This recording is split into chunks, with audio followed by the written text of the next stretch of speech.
Castillo, gracias por acompañarnos en esta nota para darle el contexto debido. Estaba leyendo lo que publica hoy en el periódico El Financiero el periodista Raimundo Riva Palacio, y en un párrafo de su colaboración dice que la discusión es de interés nacional por la forma como Gertz Manero revivió un caso como fiscal que sistemáticamente había perdido como ciudadano. Y decía, en pocas palabras, que si la Corte se lava las manos como ocurrió, quedará la idea de que el miedo pesó más que la legalidad y lo timorato más que el compromiso con la justicia, cediendo a las presiones y amenazas del fiscal Gertz Manero. ¿Cuál es tu opinión? Por supuesto, es lo más importante en este momento, Alonso Castillo, perdón. Gracias, sin ningún problema. Bueno, primero que nada, todos sabemos el uso faccioso que hace el fiscal general de la República, Alejandro Gertz Manero, no solo con las recientes filtraciones que todos pudimos escuchar, en el caso de mi madre, como bien dice el periodista Raimundo Riva Palacios, durante 5 años Alejandro Gertz Manero no pudo fabricar el delito. Sin embargo, asume el cargo como el primer fiscal autónomo en 2019, y es ahí cuando reactivan el caso, envían un expediente del Fuero Común a la Fiscalía Central para la investigación de delitos especiales y electorales, y en cuestión de meses mi mamá estaba encarcelada ya. Una mujer no solo inocente, no dicho por mí, dicho por las propias autoridades, sino que además contaba con un amparo y una suspensión vigente el día de su arresto. Hoy mi madre cumple 514 días encarcelada por esta persecución atroz del fiscal general de la República.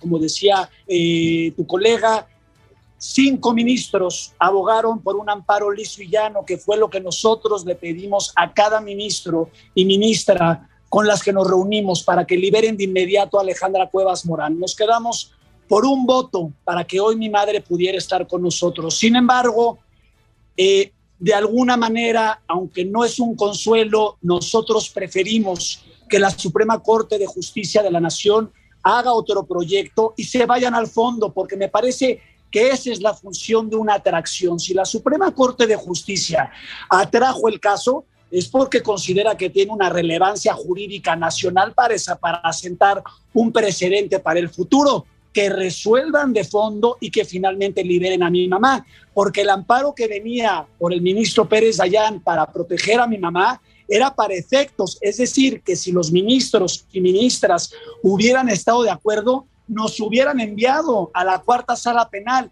en donde hemos visto un sinnúmero de irregularidades y arbitrariedades que fueron descubiertas por la juez de amparo que nos otorgó los amparos, bueno, a mi mamá y a mi abuela, porque se dio cuenta que todo esto es una fabricación implementada, movilizada por el fiscal general de la República, que tiene un poder absoluto y preocupante para todo el país.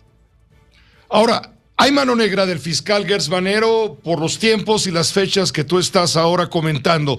Cuando no era fiscal general de la República, él llevaba perdido el caso. Y de pronto, cuando lo nombran en 2019 fiscal general de la República, como haya sido, adquiere otra relevancia, y es cuando detienen a tu madre y la confinan al reclusorio. Lleva, dices, 514 días en la prisión sin sentencia. ¿Ustedes qué esperan pues que resulte de esta revisión del nuevo proyecto que el de hoy, bueno, finalmente no se aprobó, faltó un voto nada más? Van a esperar a que vayan al fondo, dices, y que pueda ser satisfactoria esta solución. Pero ¿cuánto tiempo más va a pasar? ¿Ya hablaste con tu mamá de esto?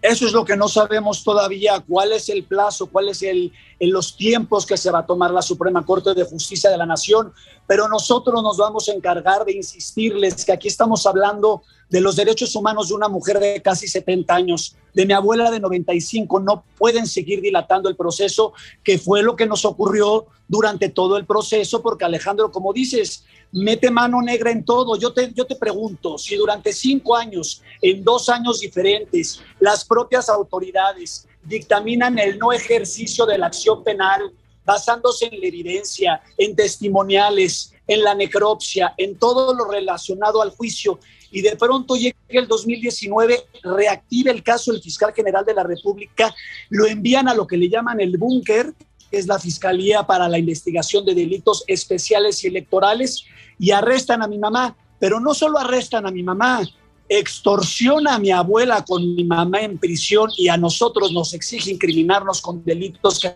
fabricó, por lo que nosotros conocemos los métodos que utiliza el fiscal general de la República. Cuando escuchamos las nuevas filtraciones, pues nos quedamos horrorizados, porque fue a tu programa que de verdad vi la entrevista y me pareció la mejor, porque las otras que he visto, una vergüenza de entrevistas parciales, sin preguntar lo que se debía, diciendo que es normal que las partes tengan acceso al proyecto. No, no es normal, es confidencial. Las únicas personas que tienen acceso a un proyecto de sentencia de la Suprema Corte de Justicia de la Nación son los ministros y ministras. Y ahí tenemos al fiscal hablando sobre el caso y luego diciendo, bueno, es que es un colaborador mío. No, no es un colaborador suyo. Es el subprocurador que pagas tú con tus impuestos, que pagan tus oyentes con sus impuestos. Y con él, por lo que se infiere en la llamada, acudió a las citas. Es decir, que el fiscal va con el subprocurador a reunirse con los ministros, a decir una sarta de mentiras que no han sido comprobadas en ningún momento, pero que mi madre sigue hoy ilegalmente encarcelada.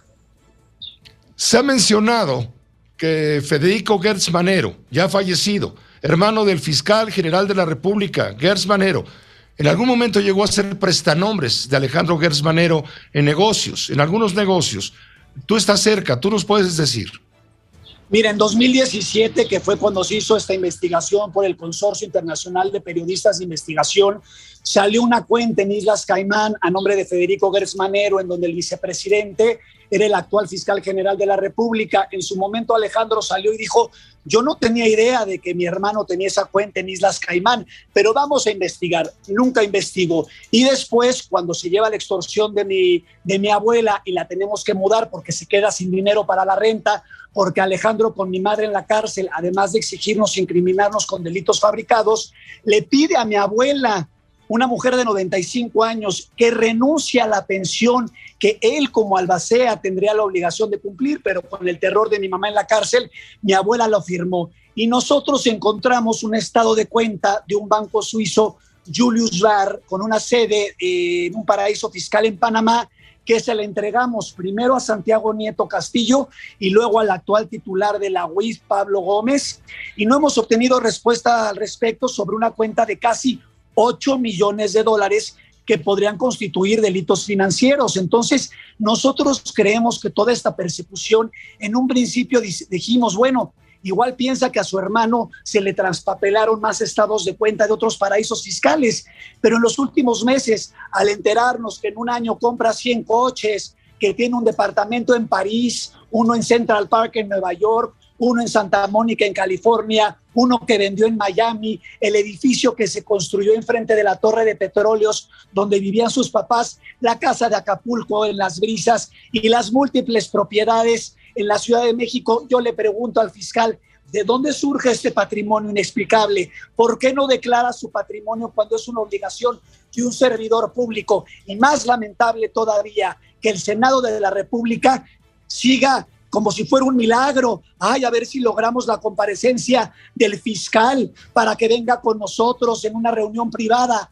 Invitemos al fiscal general de la República, que no sea un cobarde, que cumpla con su obligación, que rinda cuentas ante el Pleno, para que el país entero vea en cadena nacional cómo se desploma Alejandro Gertz Manero, porque no hay manera de justificar no solo el patrimonio inexplicable, sino los delitos que ha cometido en contra de México y en contra de mi familia.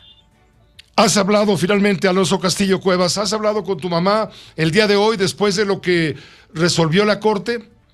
Sí, hablé con ella brevemente porque justo nos habló cuando estábamos terminando de hablar con los medios que nos hicieron el gran favor de ir a cubrir esta deliberación.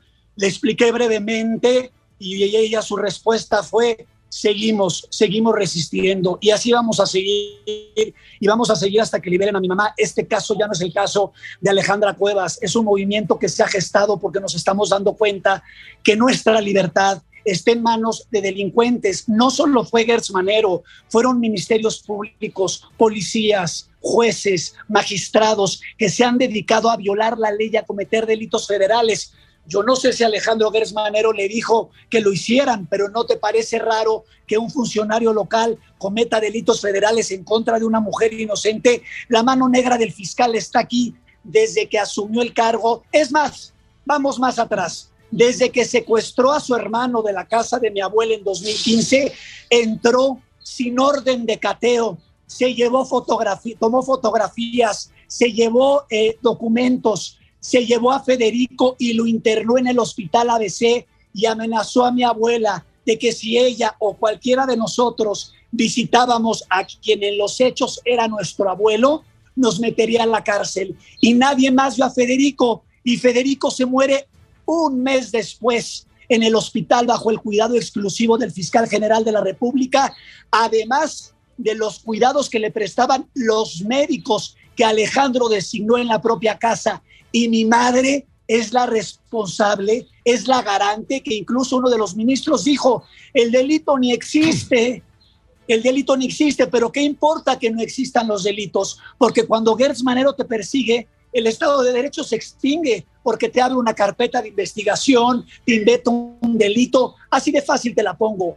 Cuando tú tienes en las manos el valor o el bien más preciado que es la libertad en tus manos, la gente marcha al ritmo que tú quieras. Por eso esto que se ha puesto en los ojos de la Suprema Corte de Justicia, reitero nuestra confianza y que esta institución no quede doblegada, como todo lo que hemos visto a lo largo de este proceso. El poder que tiene el fiscal le debe de preocupar al país, porque nadie, ni siquiera la Cámara de Diputados con el juicio político que iniciamos, 2 han hablado al respecto. Todos los demás en silencio. Tiene al Poder Legislativo bajo la bota. No puede ser que un hombre que haya aglutinado esta cantidad de poder, porque estamos en un emperador que además tiene 82 años, la misma edad que tenía su hermano Federico, cuando ya tenía un declive neurológico importante, por lo que es importante que además se sometiera a un examen físico y mental, porque realmente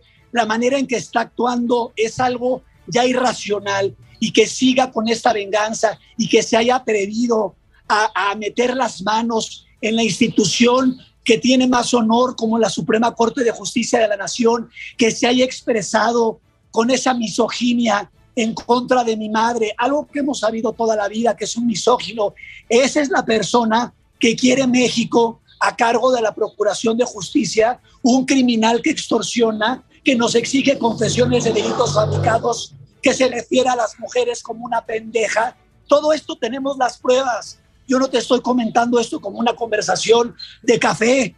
Tengo todas las pruebas para darte todo lo que te estoy diciendo, y aún así el fiscal, estamos a la espera de que comparezca. Es un riesgo a la seguridad nacional.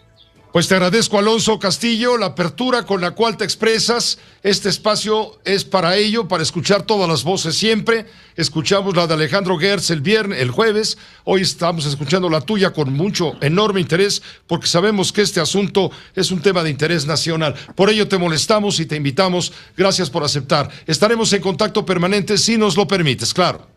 Por supuesto, gracias a ti y a todo tu equipo. Un abrazo a todos.